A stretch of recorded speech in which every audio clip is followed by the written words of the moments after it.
Hi, this is Joni McMahon here. Thank you so much for visiting me today.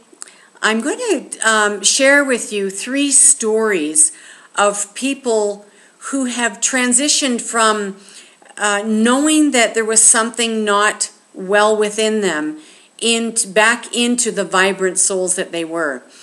And what they did was a process called journey work that I did with them. I'm a journey practitioner. I adore this work. I see the miracles that it helps to make happen almost on a daily basis, both with myself and anybody that I work with. The wonderful thing about journey work is that once you know this work, you can work with yourself. And so it's very empowering. These are skills that you learn and then you can help yourself. And that's one of the reasons why I love it so much. The other reason is that it's very effective. It's quick and it's effective. I am trained at the doctorate level as a psychologist, and honestly, I never learned any of these skills in that degree. And can honestly say that if I had to do it all over again, I would just actually be trained as a practitioner in journey work, because I see the results so quickly and it's such an easy method to teach people so that they can help themselves. So the first person I want to talk about actually is my son, and he's agreed that I share his story with you. Now, when my son was young, he was, up until he was about 9 years old, he was like a budding artist. He did artwork anytime he could. He drew. He did origami, which is that Japanese paper making art. And he would create Lego figures out of Lego that were just exceptional. And we could tell, his dad and I could tell that he had such a gift in the area of the arts. And I can't remember the exact year, but there was a moment in time when he just stopped doing that. And all of a sudden he became interested in hockey. And he became as passionate about hockey as he was about the arts.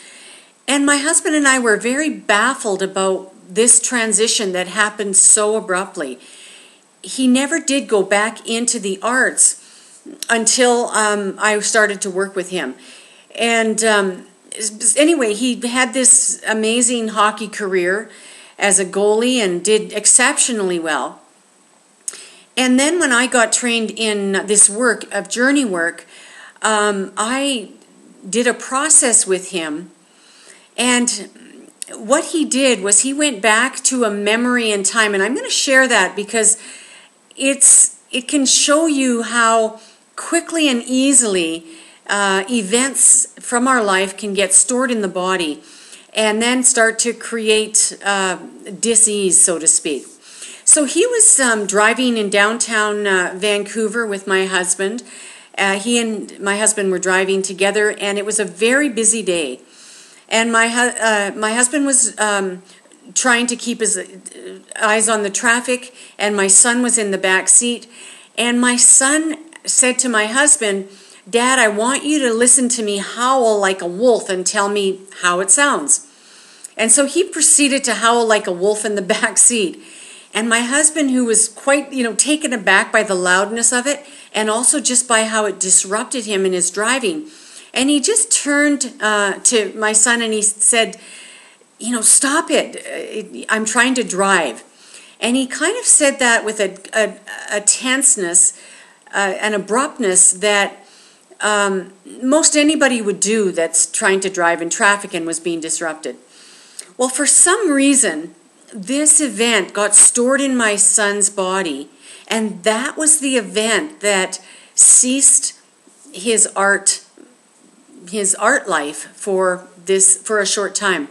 So then when I went and did a process with him, and we processed this particular event, that came up, and he was able to bring that memory up, clear it out, and feel a whole lot better about it.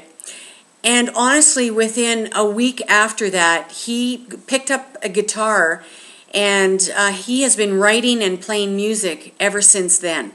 So he's gotten back into this artistic gift that he'd been given, but it had been shut down in that moment in time.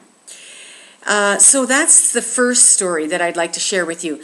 The second one is a story of a young girl who came to me. She was a young friend of mine, and she was feeling very depressed and often suicidal.